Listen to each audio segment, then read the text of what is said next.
মেঘা, আমি অফিস যাচ্ছি, দরজাটা বন্ধ করে দাও। আর তোমার ম্যাডামের খেয়াল রেখো। হ্যাঁ স্যার, আমি ম্যাডামের খেয়াল রাখবো, আর আপনি সাবধানে যাবেন।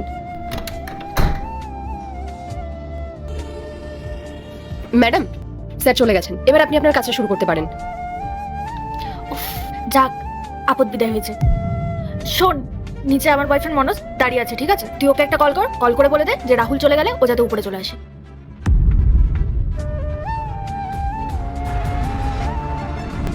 হ্যালো, হ্যাঁ মনোজ বাবু, আপনি কোথায়? ম্যাডাম আপনাকে ঘরে আসতে বললেন। হ্যাঁ, আমি দরজার বাইরে দাঁড়িয়ে আছি, তাড়াতাড়ি খোল দরজাটা। এনে ধর। ম্যাডাম, উনি দরজার বাইরে দাঁড়িয়ে রয়েছেন, আমি ওনাকে গিয়ে নিয়ে আসি? হ্যাঁ, যা তাড়াতাড়ি খোল। কি রে মেঘা, তোর ম্যাডাম কোথায়? আসুন, ম্যাডাম ভেতরেই আছেন। আরে ওই তো। স্নেহা, আরে তুমি চলে এসছো? এত দেরি করলে কেন? আমি কখন থেকে তোমার জন্য অপেক্ষা করছিলাম। আরে আমি তোমার হাজবেন্ড বেরোনোরই অপেক্ষা করছিলাম। তোমার ওই বোকা হাজবেন্ড গেছে তো? হ্যাঁ হ্যাঁ, গেছে। ও গেলে আমার একটা নতুন জীবন শুরু হয়।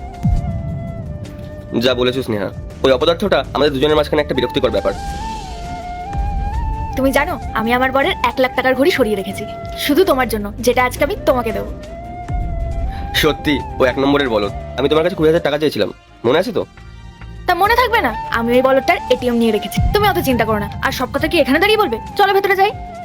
হ্যাঁ হ্যাঁ নিশ্চয়ই, তাড়াতাড়ি চলো। মেঘা, তুই একটু বাইরে গিয়ে দাঁড়া। আমরা দুজনে ভেতরে গেলাম। আর কেউ এলে ঢুকতে দিবি না, আর কেউ যদি আসে আমাকে সাথে সাথে জানাবি। দরজা ভালো করে লাগিয়ে দিস। ঠিক আছে ম্যাডাম। চলো মনোজ।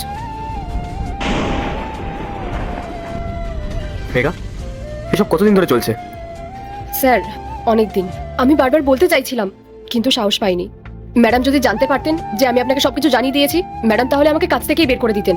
আমি একজন বিধবা মহিলা, এই কাজটাই আমার কাছে সব। তাও তুমি শেষ পর্যন্ত আমাকে জানালে তুমি সৎ মেঘা। এই বাড়িতে আমি তোমার মতন একজনকে পেয়ে সত্যিই ভাগ্যবান। যেখানে আমার নিজের স্ত্রী আমার সাথে এরকম ভাবে প্রতারণা করলো, সেখানে তোমার মতন একটা বিধবা কাজের মেয়ে আমার প্রতি এতটা বিশ্বস্ত, সেটা আমি ভাবতেও পারিনি। স্যার জানেন, ওরা দুজন মিলে না আপনার নামে খুব বাজে বাজে।